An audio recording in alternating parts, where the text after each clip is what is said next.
Hello, everyone, and congratulations to the class of 2020, as well as your parents, your teachers, and everyone who helped you get to this day.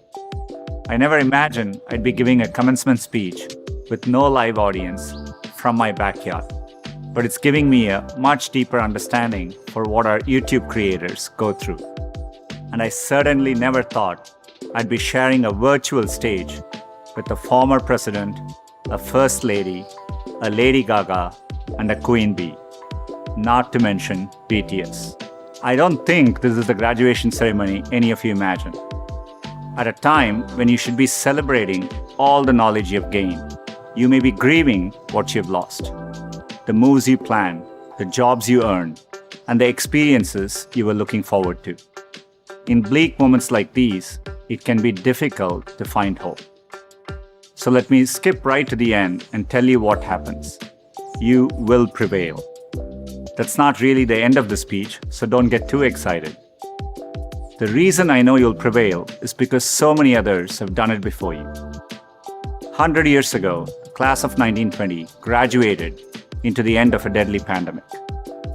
50 years ago, the class of 1970 graduated in the midst of Vietnam War.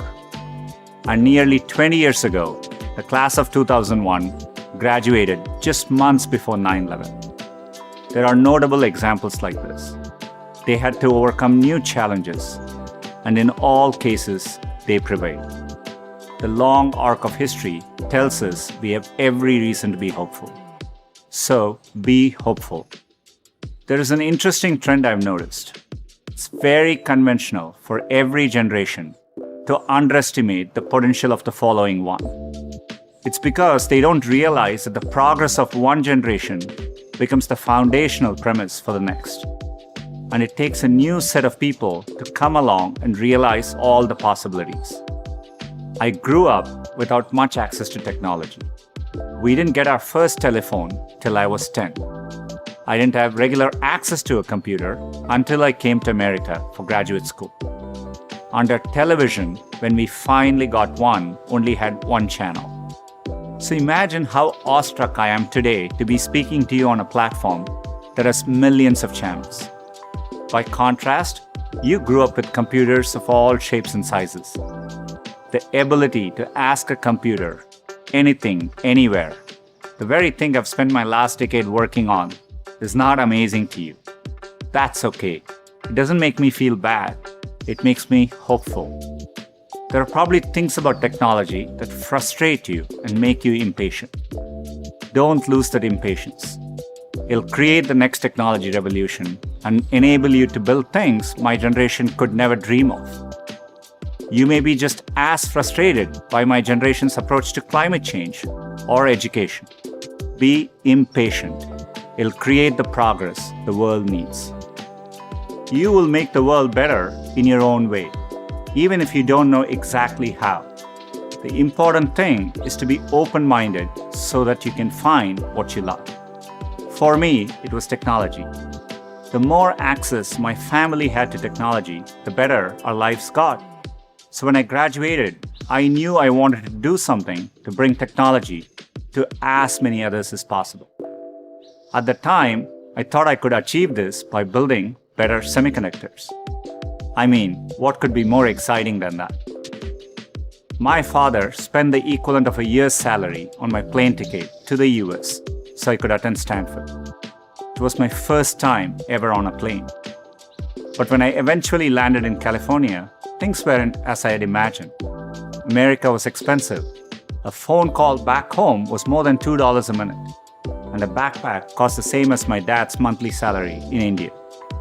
And for all the talk about the warm California beaches, that water was freezing cold. On top of all that, I missed my family, my friends, and my girlfriend, now my wife, back in India. A bright spot for me during this time was computing. For the first time in my life, I could use a computer whenever I wanted to. Completely blew my mind. And at that same moment, the internet was literally being built all around me. The year I arrived at Stanford was the same year the browser Mosaic was released, which would popularize the World Wide Web and the internet. summer I left was the same summer that a graduate student named Sergey Brin met a prospective engineering student named Larry Page. These two moments would profoundly shape the rest of my life. But at the time, I didn't know it. It took me a while to realize that the internet would be the single best way to make technology accessible to more people. And as soon as I did, I changed course and decided to pursue my dreams at Google.